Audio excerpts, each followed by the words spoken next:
سفر کر کے ان کے پیچھے کر سینکڑوں بیٹھے ہوئے سب ان کے ساتھ، یہ سب کو لے کر وہاں پہنچے گھر. اس پر آیت نازل ہوئی من یتق اللہ یجعل له مخرجا ویرزقه من حیث لا یحتسب.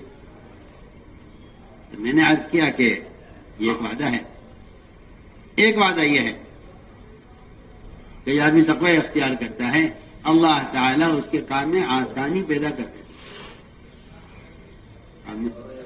آسانی پیدا اللہ اس کے کام میں آسانی پیدا کرتے ہیں کہ جو آدمی کمائی کے نقشوں میں تقوی اختیار کرتا ہے، جس لائن میں تقوی اختیار کرو گے اس لائن میں آسانی پیدا ہو.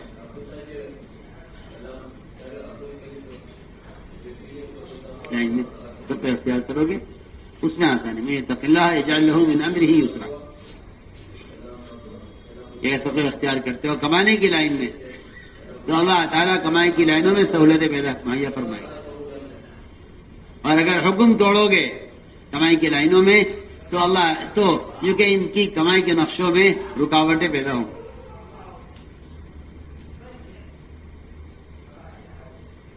اس لیے فرمایا کہ سارے اعمال کا مدار اور سارے اعمال کی قبولیت کا تعلق وہ آپ سمجھتے ہوں گے کہ بھائی کسی بڑے بزرگ کی صحبت یا کسی ولی کی نظر پڑ جائے. حالانکہ میں سمجھتا ہوں کہ سب سے بنیادی چیز جس سے آدمی کے عمل کے اندر کمال پیدا ہوتا ہے اور عمل پر استقامت ہوتی ہے، وہ سب سے اہم اور بنیادی چیز وہ صرف حلال کمائی ہے. ساری عبادات کا مدار اس پر، سارے دین کا مدار اس پر، سارے اعمال کا مدار اس پر، سارے اعمال کا مدار اس پر. اس طرح آپ سمجھتے ہیں کہ نماز کا عبادت کا مدار طہارت پر ہے، یہ کہیں کہ اس طہارت سے زیادہ اہم اور ضروری وہ آپ کے بدن کے خون کا پاک ہونا ہے حرام ہونا سے.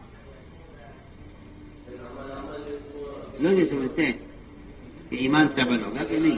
ایمان سے عمل جب ہوگا جب ان کی کمائی کے نقشوں میں تقوی ہو. اس لیے کہ سارے اعمال کا مدار تقوی پر ہے. عمل کا مدار تقوی پر ہے، اعمال کا مدار تقوی پر ہے. کہ جس طرح نماز کے لیے غسل یا وضو کا ہونا لازم ہے، اسی طرح بدن کے خون کا پاک ہونا عمل کے ظاہر ہونے کے لیے لازم ہے. لوگ حرام کو لقمہ معمولی سمجھ کھا لیتے ہیں، معمولی سمجھ کر کھا جاتے ہیں، حالانکہ ہم سمجھتے تھے کہ لقمہ سمندر ہے، خیالات اس کے موتی. لقمہ خیالات ہوتی ہے، جیسی غذا ہوگی ویسے خیالات ہوں، جیسی غذا ہوگی ویسے خیالات، جیسی غذا ہوگی ویسے خیالات ہوں. اس لیے جتنا گندا خون ہوگا حرام کمائی کا، اتنے ہی گندے ارادے، گندے خیالات، اور اس پر اعضاء سے گناہ ظاہر ہوں گے اعضاء سے. ٹھیک ہے، جب آدمی کا خون خراب ہوتا ہے اندر تو اس کے اعضاء سے خون کی خرابی ظاہر ہو جاتی ہے.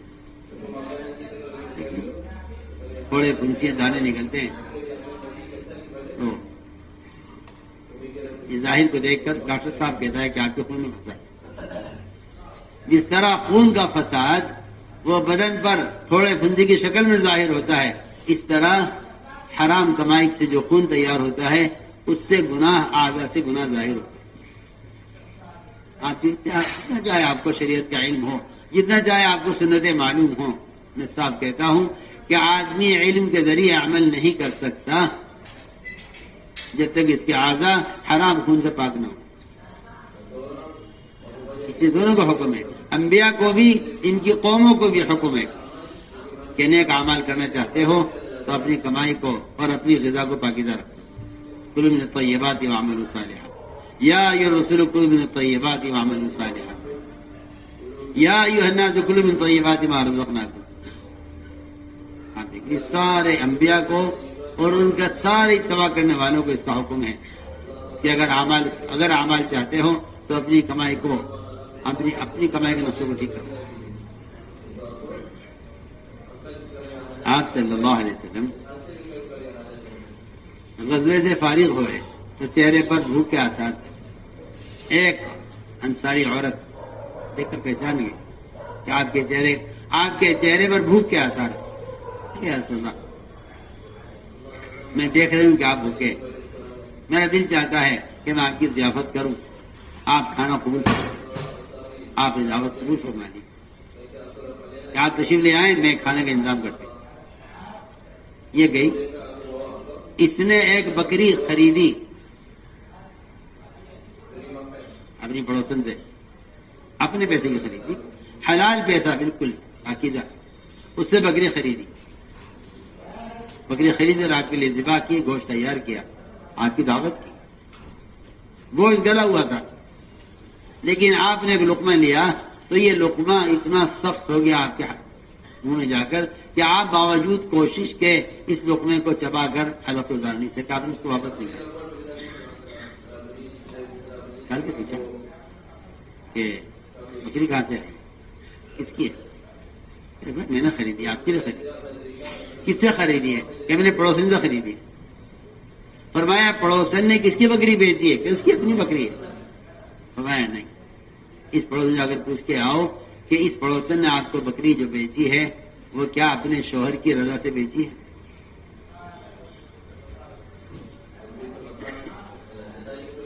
کے پاس جا کے اس سے پوچھا کہ میں نے آپ سے بکری خریدی، کیا میں نے بیچی ہے، کیا بات ہے؟ کہ بتائیے آپ کے شوہر جن کی یہ بکری ہے کیا وہ اس قیمت پر راضی تھے؟ شوہر آ گیا، کیا بات ہے؟ کہ جی انہوں نے ہم سے بکری خریدی تھی، میں نے اس قیمت میں بیچی. کہ نہیں، اس کی قیمت یہ نہیں ہے، اس کی قیمت تو میں نے اس سے زیادہ لگائی ہوئی. اس بکری کی قیمت شوہر کی رضا کے مطابق نہیں ہوئی. شوہر اس کا اصل مالک تھا، بیوی نے شوہر سے پوچھے بغیر بکری دے. جو بکری دوسرے کا ہاتھ دکھنے کے بعد آپ تک پہنچی ہے اس کا لقمہ بھی آپ کے حلق سے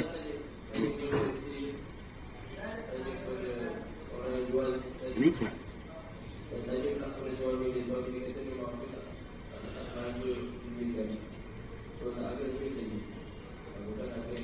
کمائی حلال ہو تو وہ خیر کے کاموں میں معاون ہوتی ہے. مولانا مظفر حسین صاحب کاندلوی چلے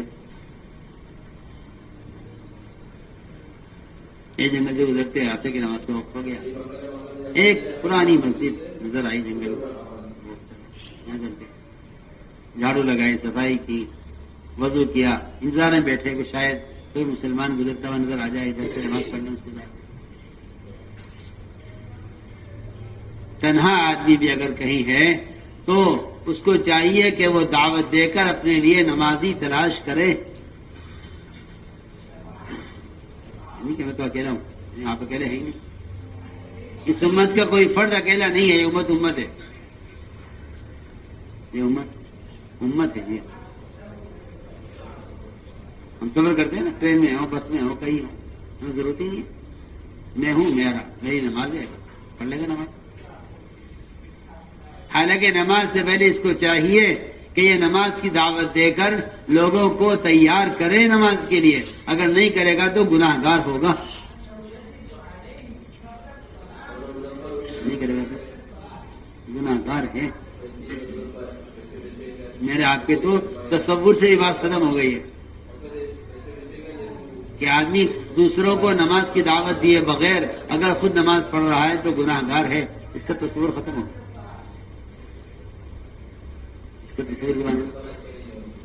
میں لکھا ہے ایک آدمی نماز کا خود تو پابند ہے لیکن دوسروں کو دعوت نہیں دیتا تو گناہ گار ہے.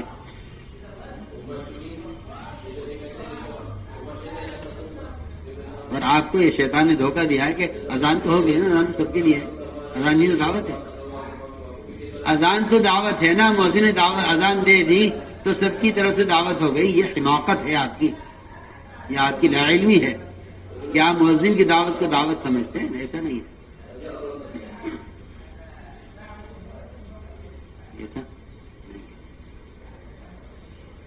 ایسا نہیں ہے. وہ تو اذان کا، نماز کا اعلان ہے. دعوت یہ نہیں ہے کہ وہ اذان دے دعوت ہو گئی، نہیں. بلکہ دعوت یہ ہے کہ آپ خود جا کر دوسروں کو نماز کے لیے آمادہ کریں. مولانا نکلے، ادھر ادھر تلاش کیا، کوئی نظر آ رہے. ایک گھسیارا نظر آیا، بہت دور سے گھاس سر پہ رکھے ہوئے آ رہا تھا. سوچتے رہے پتہ نہیں مسلمان ہے یا نہیں ہے. اس زمانے میں کسی مسلمان کو پہچاننا مشکل ہو گیا. سنت ہے، چھوڑ دے سنت ہے کہ ہاں یہ سنت ایسی ہے، اس کا چھوڑنا تو تیرے جسم سے ایک کافر کا تعارف تو کرا سکتا ہے، ایک مسلمان کا تعارف کرا سکتا ہے. میں آپ سے کھل کر کیا، یہ جو آپ کا باطل خیال ہے کہ ایمان دل کی چیز ہے، کسی کے ظاہر کو مت دیکھو، یہ ایک کافر کے لیے تو کہی جا سکتی ہے بات. حدیث نے بھی ایک کافر کے لیے مقداد نے کہی تھی کہ جی وہ کافر تھا، اپنی جان بچانے کے لیے اس نے کلمہ پڑھا ہے، آپ نے ہمارے ظاہر کو مت دیکھو. یہ اس کافر کے لیے فرمایا تھا جس کو آج مسلمان اپنے لیے ڈھال بنایا ہوا ہے کہ کسی کے ظاہر کو مت دیکھو. ایمان کہاں کی چیز ہے؟ دل کی چیز ہے. تو جہالت ہے کہ ایمان دل کی چیز ہے. یہ تو جہالت ہے کہ ایمان تو دل کی چیز ہے، آپ ظاہر کو کیوں دیکھ رہے ہیں؟ ایمان دل کی چیز ہے کہ ایمان اگر تیرے دل میں ہے تو اسلام ظاہر ہو کر رہے گا، اگر تیرے دل میں ایمان نہیں ہے تو تیرے بدن اسلام ظاہر نہیں ہوگا. یہ پکی پکی بات ہے. تیرے دل میں اگر ایمان ہے تیرے دل میں تو اسلام ظاہر ہو. تیری شکل سے، تیرے لباس سے اسلام بالکل امنڈ کر آئے گا، ابل کر آئے گا اسلام. ورنہ تو یہ دھوکہ لگا ہے کہ میرا ایمان دل میں ہے کہ نہیں. ایمان دل میں چھپنے کی چیز نہیں ہے. جس طرح نفاق چھپ نہیں سکتا، اس طرح ایمان بھی چھپ نہیں سکتا. مہاراج